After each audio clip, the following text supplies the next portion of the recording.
à l'hôpital Tenon, on est d'accord. Bon, ce qui vous met en colère, c'est que vous ne toucherez pas la fameuse prime de 1 500 €.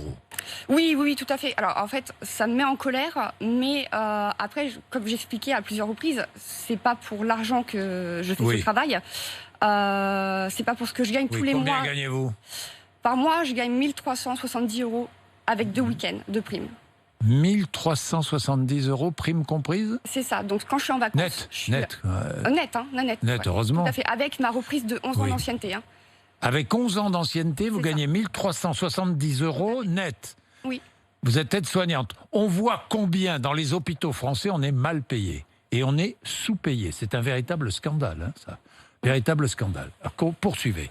Donc la prime, vous n'avez pas touché la prime? Non, tout à fait. Mes collègues l'ont touché, en fin de compte, en réanimation, donc là, sur le salaire du mois de mai.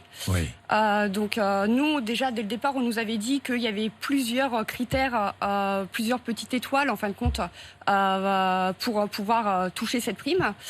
Bon, comme je l'expliquais, dès la première petite étoile, tout de suite, on n'est pas dans les critères et tout de suite, on sait qu'on ne l'aura pas. Vous ne l'aurez pas. Donc, il fallait être présente, par exemple, dès le début du confinement, jusqu'à fin avril. Alors, justement, tiens, à qui est destinée cette fameuse... Quentin va tout nous dire. À qui est destinée cette fameuse prime de 1 500 €? Alors, à la règle, c'est 1 500 € dans les 40 départements les plus touchés par la crise. Donc, Île-de-France, Grand Est, Hauts-de-France, Bourgogne-Franche-Comté, Corse et Mayotte. En gros, voilà. Donc, Alicia a été éligible.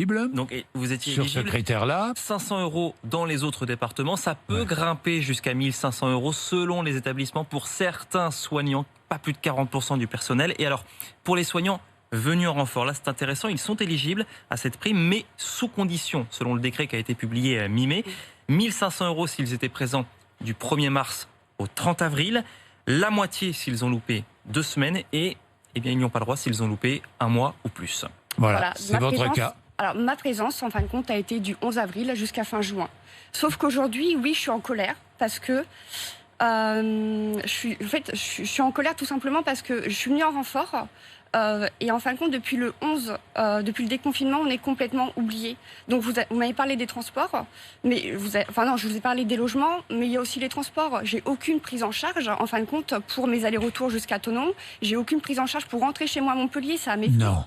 Donc la SNCF, bien sûr, comme vous savez, a augmenté les prix des billets, donc c'est pas facile. Je suis pas la seule dans cette situation, et c'est vrai que là, en fin de compte, les patients, ils sont encore en réanimation. Je suis encore en contact du Covid, je suis encore considérée comme renfort, et on est complètement oublié, en fin de compte, par ce gouvernement et par nos directeurs, et on n'a aucune aide.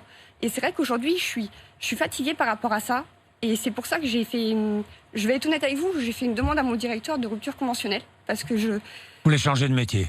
Oui, j'en ai marre. J'en ai marre parce que ça fait 11 ans que je fais des manifestations, ça fait 11 ans que j'essaye de défendre, on essaye d'avoir un minimum de reconnaissance parce que on aime notre travail, comme vous avez vu, c'est pas avec le salaire qu'on fait ce métier-là, mais c'est par amour. Moi, j'ai commencé ce travail-là, j'avais 19 ans.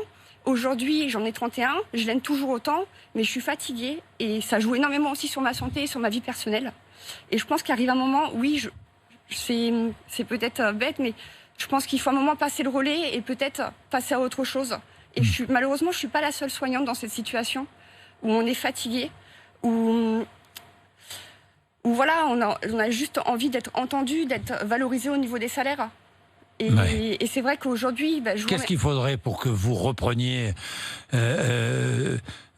envie vous aimez votre métier, mais qu'est-ce qu'il vous faudrait pour que vous l'aimiez à nouveau, ce métier? Vous êtes découragé, je le sens. En fait, je suis découragée, pas par rapport à mes patients, parce que les conditions de travail, c'est du sous-effectif. Moi, je viens de 8 ans du public, ça a été du sous-effectif en continu, où parfois, je suis triste à le dire, mais parfois, j'ai été obligée d'être maltraitante auprès de mes patients. J'ai dû les négliger à certaines reprises, et il y a des moments où je ne me reconnaissais plus dans mes valeurs d'aide-soignante, donc j'ai préféré parfois partir, démissionner de certains postes. Et c'est vrai qu'on a tous des valeurs, et c'est vrai qu'aujourd'hui, je ne m'y retrouve pas forcément dans ces valeurs auprès de cette société.